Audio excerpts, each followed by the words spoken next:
Aku hendak memperhatikan hidup yang tidak bercelah. Bilakah engkau datang kepadaku? Aku hendak hidup di dalam ketulusan hatiku di dalam rumahku. Itu adalah sebuah nasar dari Raja Daud kepada Tuhan. Biasanya orang ketika bernasar kepada Tuhan, mereka menjanjikan sesuatu kepada Tuhan asal Tuhan menjawab doa-doa mereka.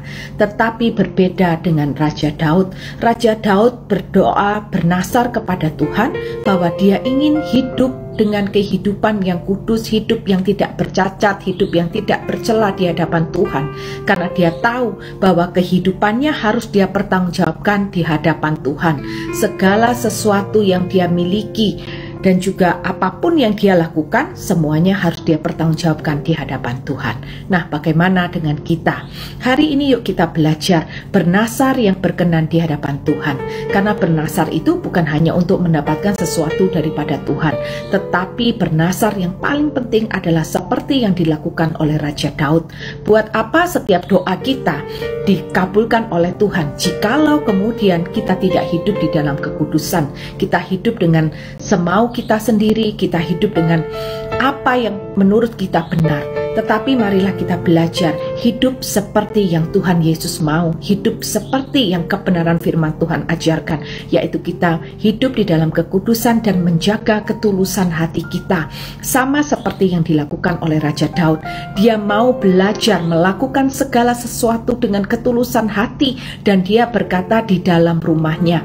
Artinya segala sesuatu yang dia lakukan, sekalipun itu orang lain tidak melihat, Raja Daud belajar untuk tetap menjaga ketulusan hatinya. Sekalipun mungkin dipandang remeh oleh orang lain, sekalipun mungkin orang lain tidak tahu, sekalipun mungkin orang lain memandang itu semua tidak bernilai.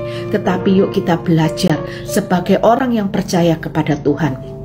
Ketulusan hati itu penting, karena Tuhan berkata apapun yang kita lakukan, jikalau tidak kita lakukan berdasarkan kasih, maka semuanya itu sia-sia. Nggak peduli hari ini dipandang remeh oleh orang lain, nggak peduli kita dianggap atau tidak peduli apakah orang lain melihat atau tidak. Tetapi satu hal yang kita tahu, bahwa Tuhan itu melihat, dan Tuhan melihat kedalaman hati kita.